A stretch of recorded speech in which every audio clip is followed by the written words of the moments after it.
Gjues të programit të Drejt për Drejt, Mirëmëngjes Shkodër.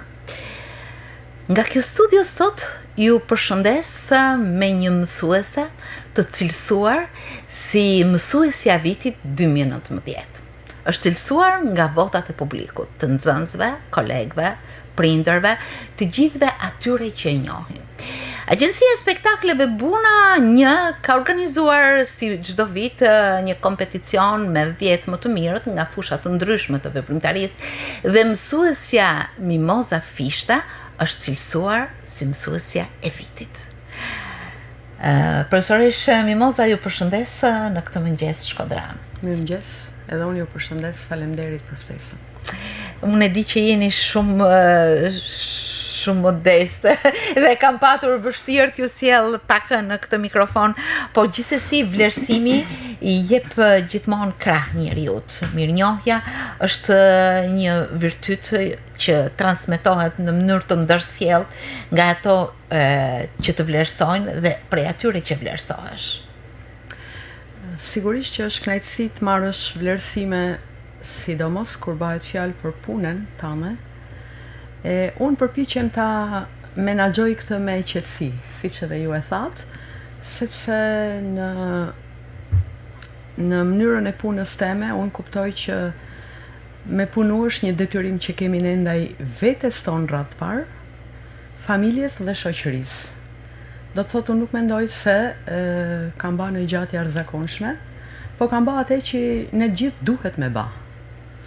Në të vërtetë, siç mua më ka bërë shumë përshtypje nga prezantimi që ju është bërë kolegja juaj zëvendës drejtoresha e gjimnazit 28 nëntori ku ju atje punoni, zonja Edlira Gjylbegu ju cilësoi në shumë aspekte, në shumë atribute që ju i keni, por vlerësimi që vjen nga votat e njerëzve që ju rrethojnë, nga nxënësit, kolegët, prindrit, është diçka që ta ngrohë shpirtin, që të jep kurajo, që të bën që të thuash do bëj edhe më shumë. Nuk e di se si ndodh tek ju kjo. Kur filloi kjo garë, histori, po e quaj, me të thënë drejtën e mora pak me, kur thonë sot rinia, me sportivitet. Se personalisht nuk kam ndonjë qasje pozitive ndaj këtyre rrjeteve sociale, sidomos Facebookut. Ju nuk keni madje as Facebook dhe ne po e postojmë tek bashorti juaj këtë program. Edhe siç dhe ju thoni, domethënë ishte një lloj përballje krejt e re për mua. Po thash, koha le ta tregoj, pse të mos e provoj dhe këtë eksperiencë. Dhe ndodhi ajo që ndodhi, merja telefonata nga nxënësit që më thoshin, po profesorish, po ti do dalësh e para, patjetër, etj, komente si këto që sigurisht që t'japin kënaqësi, patjetër. Nuk mund ta mohoj këtë pjesë. Në të vërtetë, të jesh mësuese në gjimnazin 28 nëntori është një sfidë e përditshme, është një angazhim me nxënësit tuaj, përderisa edhe lënda ekonomisë në të cilën ju jepni, pa dashur të paragjykoj asnjë nga lëndët dhe drejtimet, është një drejtim shumë i përzgjedhur në perspektivën e nxënësve që mësojnë në gjimnazin tuaj. Atëherë, fillimisht, po qëndroj tek ajo që ju thatë se të punosh në gjimnazin 28 nëntori është diçka jo krejt, po them e thjesht, po kërkon atë seriozitetin, përgjegjësinë dhe angazhimin total, mendoj unë. Ndoshta 2 minuta për me thënë se të gjithë e dinë, bashkëqytetarët tonë patjetër, emri 28 nëntorit i kalon kufit dhe për masat. Është vlerësuar në rang kombëtar vazhdimisht. Ne po e lëm pjesën e hershme, sepse edhe 2 vite e pak gjimnazi feston 100 vjetorin si shkollë, dhe është ndër shkollat më të para në vend, do të thosha, për arritjet, për kulturën, për vlerat që ka kultivuar në vite, e për të ardhur në vitet e fundit ku dhe unë kam qenë pjesë e këtij stafi, një përgjegjësi e madhe për të punuar aty, nga klima që kemi bartur, kam qenë vetë nxënëse e gjimnazit, kam kuptuar se t'jesh aty është shumë mirë, por mobilizim shumë i madh për të arritur. Kanë kaluar dhe dalë breza personalitete në fushat ndryshme të jetës. Pra, dhe tek e fundit fare, në lidhje me vlerësimin që bëhet me një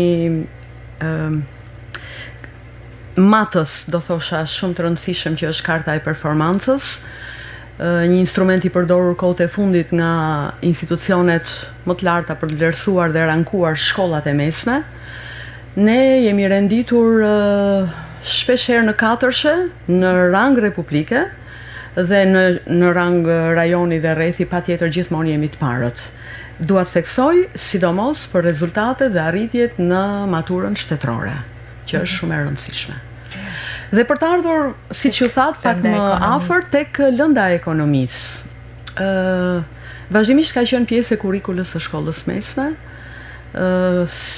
Vitin që shkoi, si herë e parë, ka qenë risi ajo hyri në kurrikulën bërtham me 3 orë në javë ngarkesë. Me sa duket, unë kam qenë shumë koshjente për rëndësinë që ekonomia ka si shkencë, patjetër. Ju a transmetoj shpesh edhe nxënësve, ne në çdo minutë të ditës tonë bëjmë ekonomi, domethënë ajo është aq etike absolutisht. Të marrësh një uri nga ekonomia, pavarësisht drejtimit që do marrësh ti në jetë në shkenca eksakte apo sociale apo diku tjetër, ekonomia është pjesë e jetës tënde. Dhe sidomos në këto 2 vitet e fundit, qasja e nxënësve për ta përzgjedhur atë si provim me zgjedhje, shumë e madhe. Aktualisht vitin që jemi, do të thotë këtë vit në matur, 69 maturant do japin ekonominë provim me zgjedhje. Më shumë se asnjëherë. Kjo do të thotë është një përgjegjësi do shumë e madhe për perspektivën, për të sotmen dhe të nesërmen e këtyre nxënësve, natyrisht një përgjegjësi e madhe për mua sidomos patjetër. Por ajo që ju karakterizon ashtu siç tha edhe zëvendësdrejtoria e këtij gjimnazi është se ju kjo është sepse ju keni qenë një herë në studion Mirëmëngjes dhe keni ardhur me nxënësit tuaj për të shpalosur një prej projekteve, por ajo që desha të theksoja është se ora e mësimit nuk mbaron me rënien e ziles tek ju. Detyrimet e ndryshme, afërsia me nxënësit, një marrëdhënie sa profesionale aq njerëzore ju ka bërë që të punoni me ta. Madje nxënësit tuaj kanë marrë pjesë në shumë kompeticione, në shumë konkurse, kanë dalë në vendet e para. Do desha të dija diçka rreth këtyre projekteve dhe pjesëmarrjeve në konkurse të nxënësve tuaj. Atëre po përpiqem të përmend nga më të rëndësishmet. Diku rreth, do më falni nëse nuk jam shumë saktë me vitet, se u bën goxha në fakt dhe aktivitetet kësaj natyre sikur s'po bëhen më, se zakonisht shkëndija na vjen nga ministrit, nga që angazhojnë aktivitete me përmasa të tilla. Ka qenë me rastin e 50 vjetorit të BE-s, ku organizua një konkurs në rang kombëtar, ne dhe Europa. Në gjitha shkallët në cilat organizua konkursin e dolëm të parët, përfundimisht dolëm në finale me Tiranën dhe Lezhën, dhe pas shumë komente ne dolëm në vendin e dytë në shkallë republike. Ishte unë do ta kujtoj me shumë respekt atë grup konkursi, atë grup nxënësish që punuan, siç ju thatë, jashtë mësimit me gjitha forcat e tyre. Për mua ata ishin të parët. Se shpesh na pëlqen kështu kur bëhen konkurse apo merren çmime që themi u bën hile, u bën padrejtësi. Unë besova aq fort, ata punuan aq shumë, për mua ishin të mrekullueshëm. Dhe sot janë kush mjek, kush dentist, kush do me thënë dha një kontribut për shkollën tonë, absolutisht. Vi më pas në një konkurs tjetër prap në shkallë kombëtare organizuar nga Banka e Shqipërisë, Banka Qendrore. Vlera e vërtet e paras ishte sigla që na udhëhiqte. Shumë gjë e bukur, për t'i sjellë nxënësit në aktualitetin e vërtet ekonomik, si do të reagonin, vepronin ato për të marrë vendime ekonomike. Dolëm në përballje me Korçën, prap në finale dhe përsëri në vendin e dytë. Kujtoj një nga aktorët tanë, jo, më fal, Bujar Qamili diku ka thënë, gjithmonë vendin e dytun. S'ka rëndësi, për mua ishte prapë një çmim dhe një vlerësim shumë mirë. Deri atje është një mrekulli. Dhe më pas në kuadër të Junior Achievement, siç ju thatë, kemi qenë me një grup nxënësish këtu për një projekt të zhvilluar nga ana e tyre.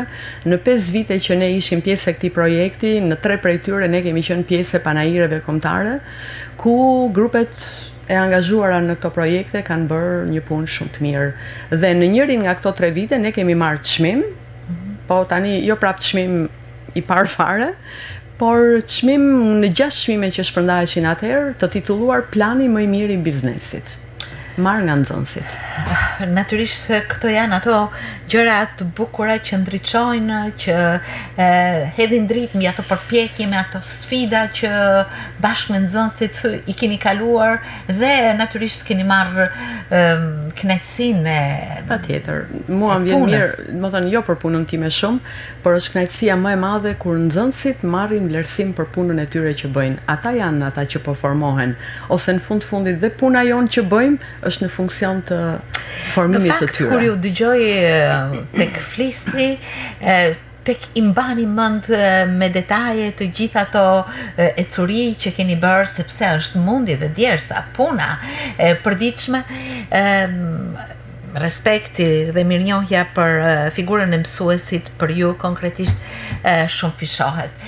Nuk ka të si tjetë ndryshe, sepse një njeri, një mësues është një figurë që mbetet në mendjen në formimin e nxënësit dhe më pas në ecurinë e tij në jetë. Arsimi për ju si ka qenë? Ju keni punuar gjithmonë në gjimnaz apo?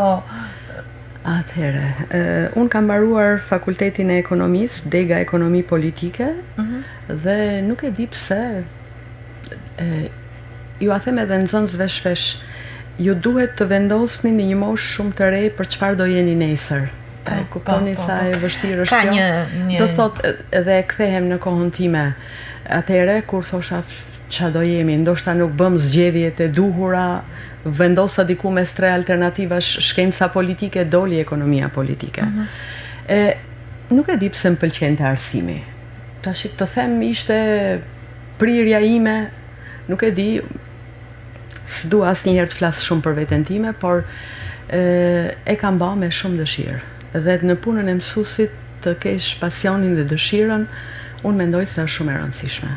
Pa nënvlerësuar as pak pjesët e tjera, është një marrëdhënie, e kam përmendur edhe atë ditë kur falenderova gjithë publikun për vlerësimin për mua. Aq komplekse, aq e bukur, aq njerëzore, dhe nëse një mësues nuk jep aty gjithçka në këtë marrëdhënie, ku t'i gjon, bazike, esenciale, shpirtin, nuk mendoj se ka bërë më të mirën. As unë nuk kam bërë më të mirën, gjithmonë ka dhënë me bë më të mirën. Mjafton të jetë dëshira, të jetë pasioni për ta bërë atë. Unë kam filluar punë fillimisht në fshat, nuk e di, në kujtesën e dikujt që më ndjek, ka qenë dikur një shkollë e quajtur shkollë instruksioni, ka qenë shkollë ushtarake në fakt. Unë ruaj kujtime të mira për fillimet e punës time atje. Mendonin nxënësit e mi të parë ishin ushtarë, që vinin të kryenin ushtrinë dhe njëkohësisht përnin një shkollë. Kanë qenë 3 shkolla në gjithë Shqipërinë si këto. Konsideroheshin shkolla të nivelit shkollë lartë, ushtarake, po.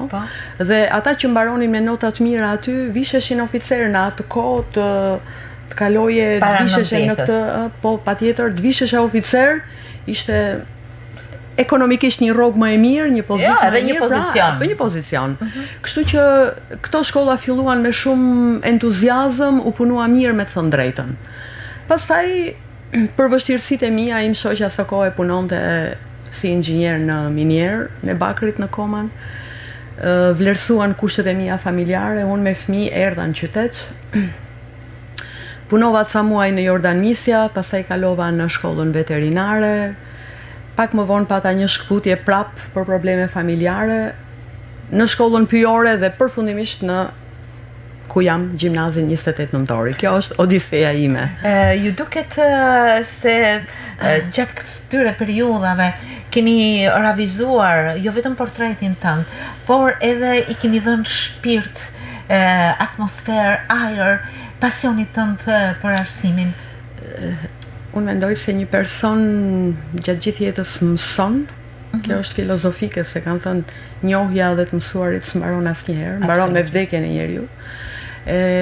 Patjetër kam përfituar gjithandej përvoja të mbush, të plotson.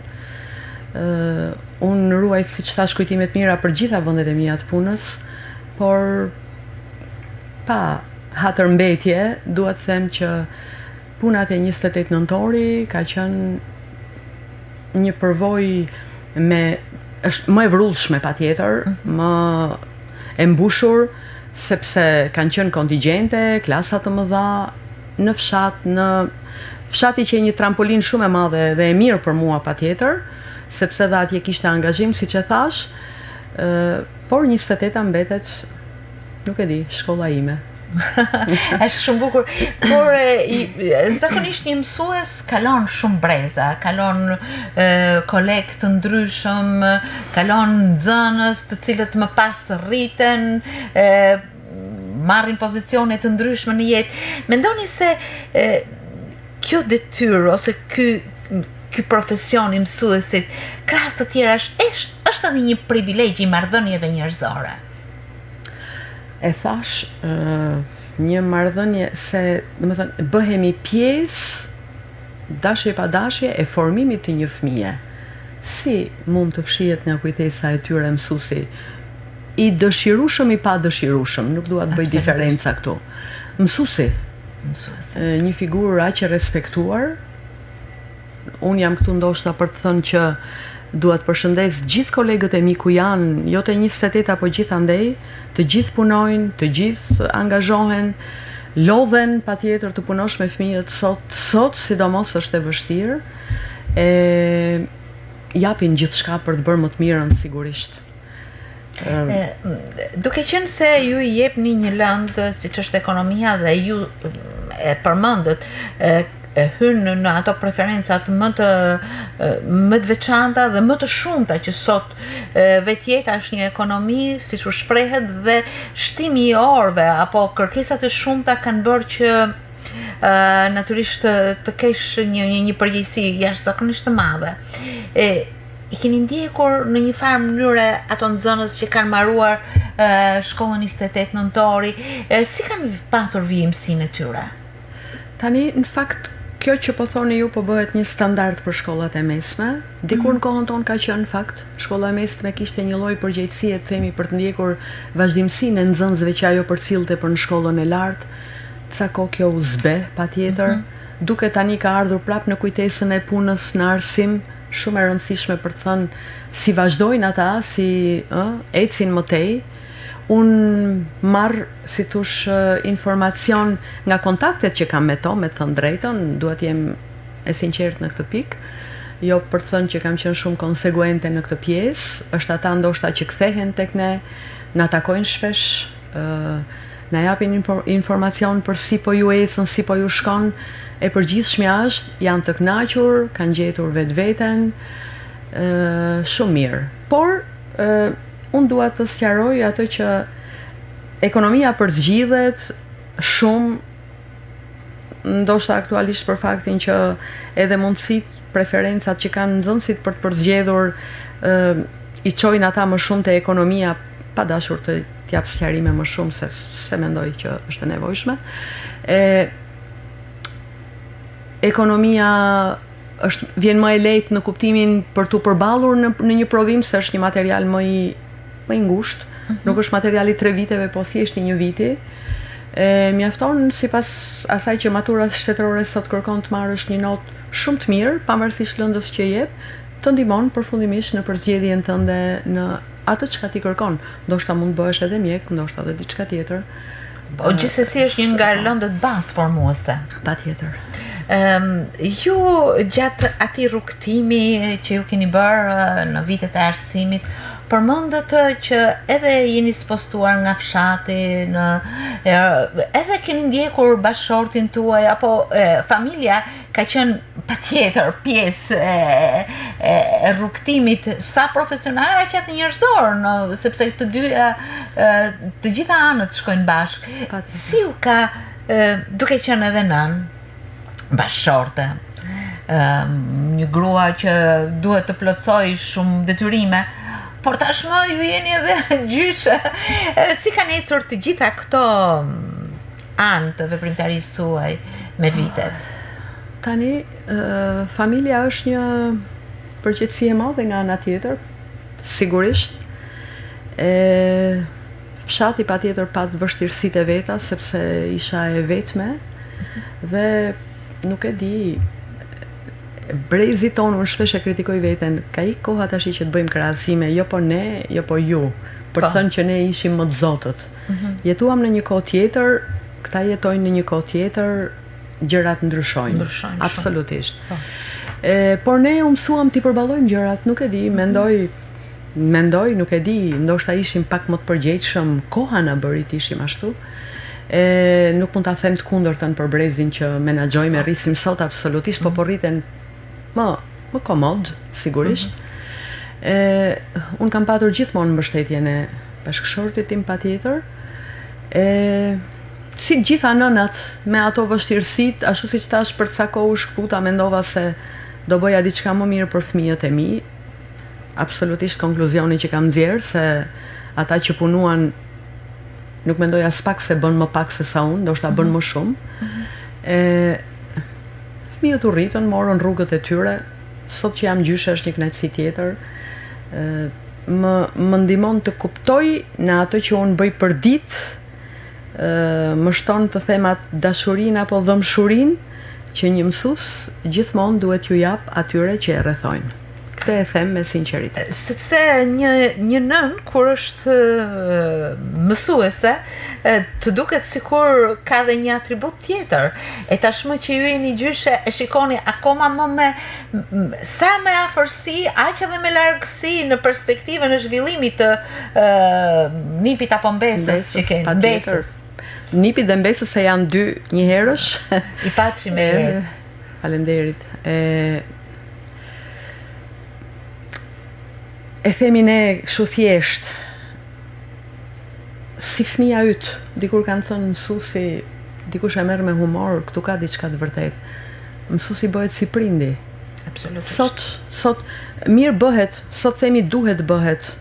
Zhvillimet e sotme janë aq dinamike, aq e përmendun këtë fjalën komplekse, se kur them komplekse ka dhe të mirë dhe të keqe aty brenda. Këto zhvillimet e vrullshme kanë edhe këto rrisqet që sot jeta përball. Për fëmijët kjo është një vështirësi që atyre ju duhet ta kalojnë. Prindrit nga ana tjetër kanë ngarkesat e punës, gjysmën e ditës e kanë me mësuesin. Një mësues duhet jetë shumë i vëmendshëm për t'i kuptuar shqetësimet që ato kalojnë, problemet që ato kanë, për t'i mbështetur. Pra një mësues është edhe prind, është edhe psikolog, është edhe vështirë t'i bësh të gjitha, po të paktën unë thash, mjafton të kesh dëshirën ti bësh këto gjëra. Nuk është e thjeshtë sepse ju keni edhe një moshë paksa delikate tek nxënësit tuaj. Është mosha e adoleshencës kur çdo gjë luhatet në shumë aspekte. Dhe që të ndikosh në mënyrë edhe graduale, po humane, pedagogjike, prindërore në shumë raste, bën që mësuesi të ketë përgjegjësi dhe ndoshta një ditë pune t'ju mbesi gjatë në mendje, qoftë në marrëdhëniet me nxënësit, sepse këto marrëdhënie nganjëherë, duke qenë kjo moshë paksa e brisht, mbeten shumë të veçanta.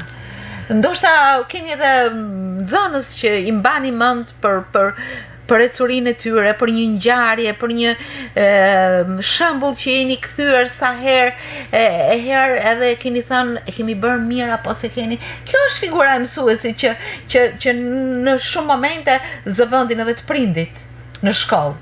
Patjetër, në fund të gjithë atyre gjërave që bëjmë, ku shpesh herë na rri mendja dhe gjithë ditën që si u tha kjo fjalë, si ndodhi kjo gjë, apo kur marrim atë kënaqësinë se një notë e mirë, një përgjigje e mirë, një përqendrim në mësim, pra janë krejt gjëra elementare, por në fakt janë pjesa e asaj që ne bëjmë çdo ditë, themi, a thu bana më të mirën, domethënë ku gabova, një këtë refleks ne e bëjmë çdo ditë me fëmijët tonë. Absolutisht, prandaj bashkohen prindi me mësuesin gati natyrshëm. Ashtu siç duam ne, fëmijët nga ndonjëherë nuk shkojnë atje ku ti pret. Natyrisht. Edhe ku gabova, po dhe në punën tonë për ditë, këto gjëra ndodhin. Janë pjesë e moshës, po formohen, siç thash, koha është shumë e vrullshme me zhvillimet e saj, ka rrisqet e veta, familja tjetër gjë, shkolla tjetër gjë. Dhe unë do të them diçka, do të më lejosh, lutem.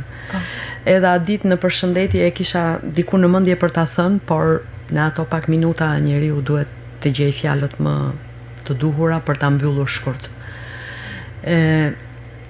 Një shprehje e kujtoj shpesh. Dikush ka thënë, pak rëndësi ka, unë edhe mund ta them se kush. Koha e duhur për të ndikuar në formimin e një fëmije është 100 vjet, në karakterin e një fëmije është 100 vjet përpara se ai të lind. Do të thotë, ka shumë filozofi brenda, na bën ne mësuesve, sepse mendoj se në këtë thënie diku jemi dhe ne, aty janë të gjithë ata që ndikojnë si leva në formimin e një brezi, na bën ne mësuesve disi si misionar për të arritur një diçka kaq të madhe që është edukimi i brezit të ri. Po e lëm anën shkencore. Edhe nxënësve ju them, tash s'ja vlen të bëjmë shkencë, do flasim për diçka tjetër që ka lidhje me si po rrim apo si po flasim. Do thot, ajo që pararësit tanë bën me brezin ton, prindrit e mi me mua apo të tjerët, kishte të bënte me si ata u formuan herët nga të vetët. Vim ne sot, unë me nipin dhe mbesën time bëj ku mire, ku keq, si u edukova unë nga të mitë e kështu me radhë, kështu do bëjnë të tjerët mëtej, kjo stafet nuk mbaron. Prandaj ne si mësimdhënës, si edukator, si mësues, duhet bëjmë atë që gjatë gjithë kohës të thamë këtu bashkë, më të mirën, për të mundësuar këtë investim që unë nga pikpamja ekonomike dhe si profesionist e them, nuk ka një vlerë që ta masim dhe themi kaq kushton. Është investimi më i madh që një shoqëri bën për veten e saj. Do thot, sa më mirë ta bëjmë ne punën sot, ka gjasa që dhe ata që sollëm në jetë e të tjerët me radhë të dinë ta bëjnë me brezat e tyre. Kjo është stafeta. Kjo është shoqëria. Kështu e mendoj unë. Kjo është jeta, kjo është shoqëria. Meqense jemi në fillimin e një viti, si mendoni këtë vit? Ju thatë se 69 nxënës nga shkolla juaj kanë zgjedhur drejtimin e profilit ekonomik.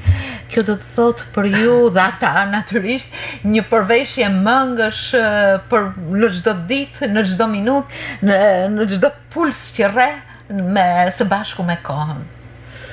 Tashti ne fillojmë një vit ri patjetër.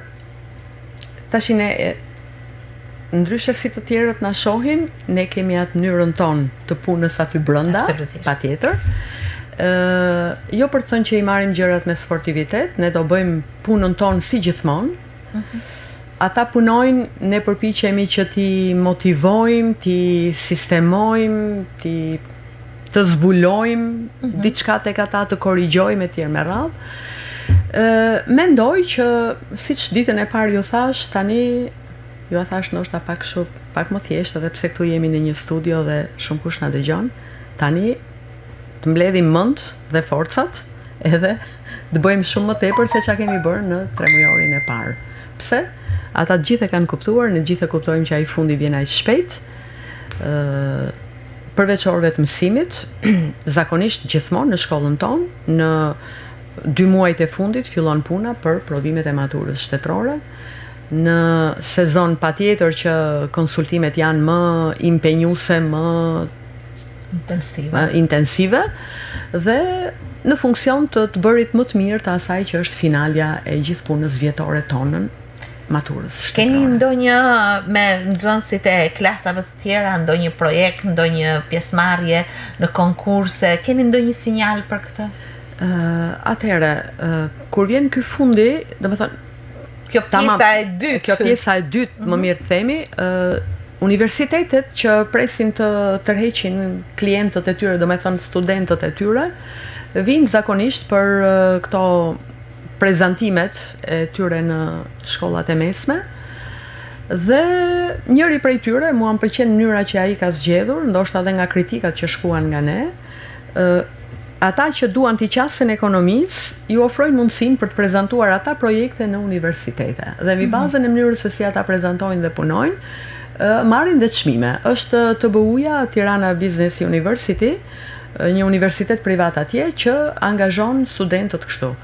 Në 2 vitet e fundit që është praktikuar kjo mënyrë, studentët tanë, nxënësit tanë kanë marrë çmime, japin disa lloje çmimesh thjesht për t'i motivuar ata, të kënaqshme do thosha.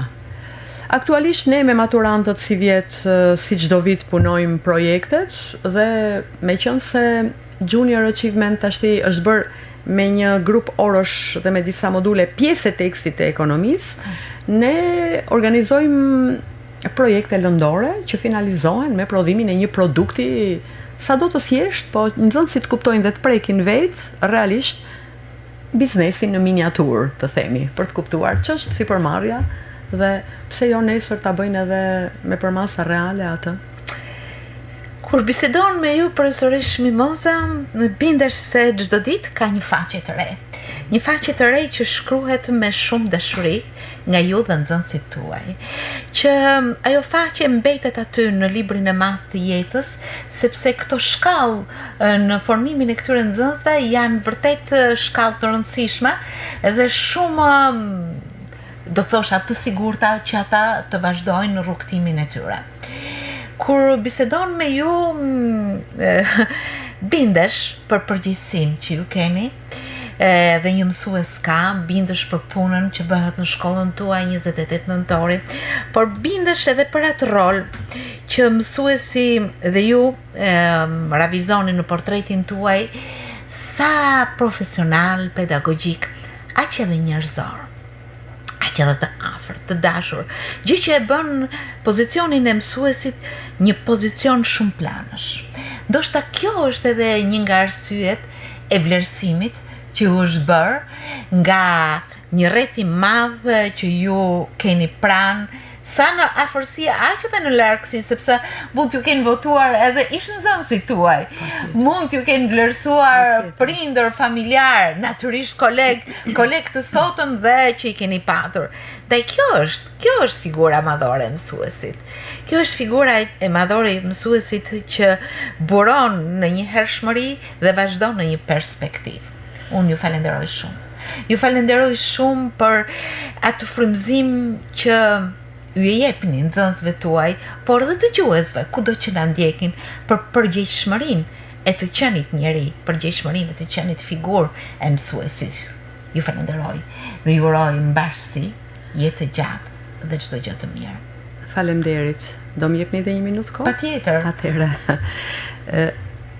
Erdha deri këtu me këtë vlerësim nga një rrugtim që u bë si votim përmes një mënyre popullore, shumë me një teknologji të lartë siç është teknologjia e informacionit sot.